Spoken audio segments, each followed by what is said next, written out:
you guys blew it up. So last year we had, I think we did 10 VIPs, 5 VIP gold, and 3 VIP platinum. And so that went super quick last year. So we were like, okay, let's see if we can increase that. So we doubled it. We've got 4 scheduled home theater tours in one day, which is going to be crazy insane, super busy. But we doubled the amount of VIPs, VIP gold, and VIP platinum. VIP gold sold out in 12 hours. Then VIP sold, all of those sold. There was 20 of those, and those sold in, what was it, 48 hours. That's just wild. So I'm excited, man. We're going to have some fun. Tonight, we're going to be talking about Mwave. I know you guys got a lot of questions, so make sure you drop those in the chat. We'll be starring those, and we'll go through those and try to answer those as best we can.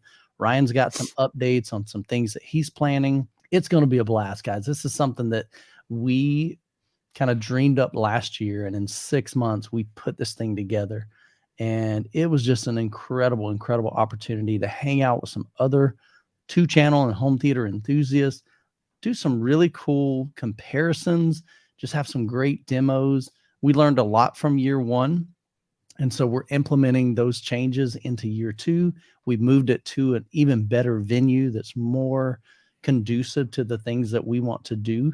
And because of this new move, Ryan has some really cool ideas and just some ways that we can expand the event and just provide even more value to you guys and more experiences. Well, give us an update. Mwave this year is going to be a little bit different than last year in that I want to run everything simultaneously, meaning the rooms are going to be operational for the whole weekend. Probably not Friday night, everything being up, because Friday night's going to be more of like a get together, get to know people. We'll have some stuff going on, but on Saturday and Sunday, we want everything to be operational so that you guys can spend time where you want to. It allows us to do more instead of having to focus on certain things. It's more taxing. I might die after this one, but I think it's worth it. So the things that we're looking at right now, and I'm not going to name brands because this is still tentative. Yeah. A lot of communication, a lot of talk. There's still a lot of stuff going on. Brands coming together and figuring out what's going on with the rooms and how things are going to come together. But I think we're going to have 2 to 3 full immersive. Why do you do that, Siri? 2 to 3 full, actually 3 to 4 full immersive Atmos rooms.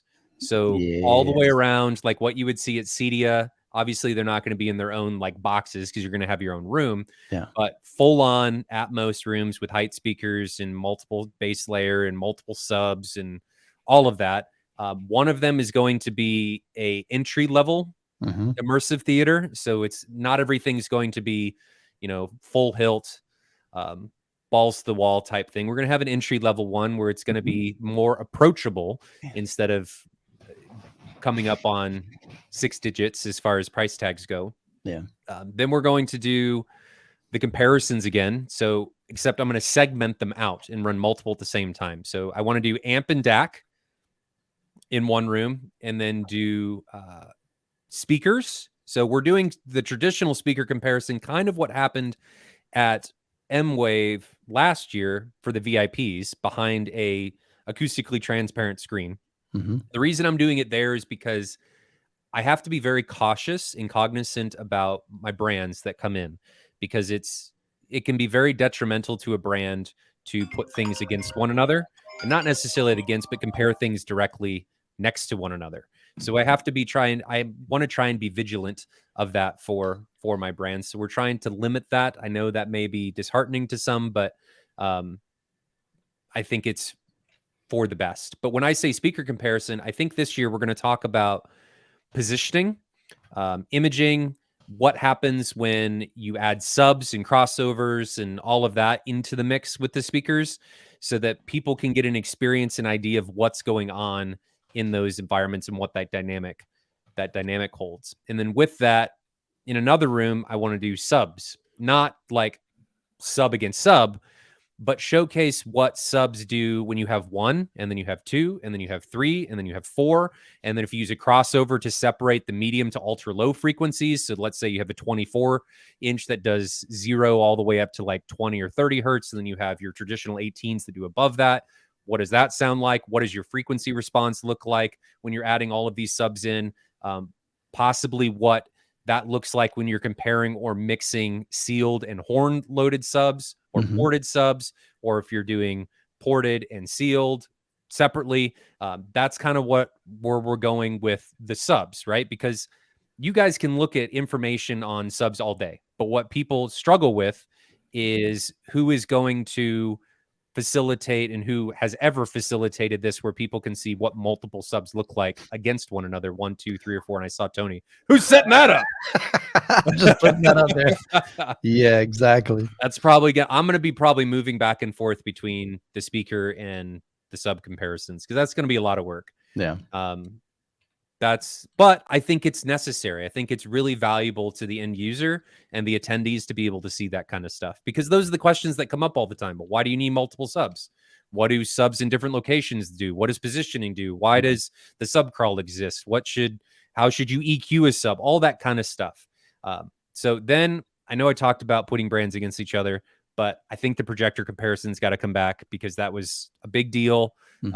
This time we're going to have multiple professional meter sets. Last year we were limited on the meters that we could use, but this year we should have multiple Klein K10As and multiple Jetties there. So this is like the end all be all for calibration gear. So everything's going to be professionally calibrated. We're also going to do it so that it's out of the box, so that people can see, well, if I'm not going to calibrate this, what does it look like against, or not against, but compared to like an Epson? What do they look like? Again, there's no winners. It's just people being able to see things right next to each other and find out what the differences are. So that's going to happen. We're trying to do TVs. So what do OLEDs look like against the QLEDs or the QD OLED or LEDs and all of that, and put them right next to each other, and then calibrated and uncalibrated. That is still very much in the works. Yeah. Early stages of planning. That's very early. And again, I want you guys to understand that a lot of this stuff takes a lot of work and planning and putting on, and vendors and people and volunteers to be able to take this and make it work. So there's always a possibility that things are going to fall through. So here's a good one. I like Randall. So direct art, that should be there. That might really be that should be there. Yes. Oh, that's awesome. That should be there. I thought that was a pie in the sky wish, but that's awesome. Yeah. So who you talking to? Can make that happen. Come on, man. Hey, we got Matt on our side, man. Matt'll work his magic, man. He'll get one there. I'm trying. I got a conversation with them on Friday, and so I've already told them that I need like as many of your storms as I can get. Yeah, I have to, because their units, for what they can do. This is I'm on the storm train. Yeah, so for what they can do, it just makes a lot of this stuff possible. So especially for what you're trying to do, and it makes it so much easier to be able to do. So I've already told them. I don't know if he quite understood that I was serious, but I need as many of them as I can get, because it just makes this so much easier. Brian, I got another suggestion for you with the subs. You had kind of backed off that subject, but you had mentioned some things you want to do. One of the things I thought a lot of people have liked over the years is just a frequency response check. So if you have really capable subs, you said you might have a 24 or a couple 24s there or something. Yeah. Play some 5 hertz sine waves. Play some 10 hertz sine waves. Absolutely. Let people know this is what 5 hertz sounds like. This is what 15 hertz sounds like. Your sub that you bought from Best Buy one does 30 hertz. You're missing all of this. You're not getting any of this, man. and let them feel it. That's cool. Well, and I think it'd also be really cool to be able to showcase. I'm going to say it a certain way, so hopefully people understand what a dry sub environment feels like versus a wet sub environment feels like. Because as an example, there was a theater at CEDIA and there was a theater at ISE. I'm not going to say who, but it was very dry. And the reason I say dry is because the subs that were being utilized were like theater subs, right? They could only get down to like 30 hertz. So you got that chest impact, but you lost all of the grit and motion and wobble that was down below it. So I call things that can get low like a wet kind of experience, because there's a lot more going on. It's all because like you pee and poop together. What do you? I don't know. Why you gotta go that way? I've never heard somebody say because it's just wet. It's all. I don't know. It seems interesting. That's what I was calling it. Okay. If you want to think that's the direction we went, then that's fine, and that's on you. It just sounded really interesting. Okay, whatever. Okay. But it felt very dry. Have you ever heard that phrase? I mean, wet. And I have dry? not. That's a new Okay, yeah, I term. think you're making some He's stuff up, coining it. Ryan. That's Yeah, why I am making it up. I'm not. I never said I heard it somewhere. It's just what I was calling. I even prefaced this. This is what's going to happen. I'm sorry if you don't understand, but anyway, That's funny. it feels like something's missing, and because it is, and you don't have anything congealing together, and you don't have that full envelope there because you're missing like 30 hertz of content. Gotcha. So I think that would be that's really important to be able to showcase. Yeah. Like Jonathan, kind of what you just said of what does this sound like when I take all 0 to 30 out and just put a big curtain there that says don't play anything, and you guys will be able to experience the difference. What are you missing?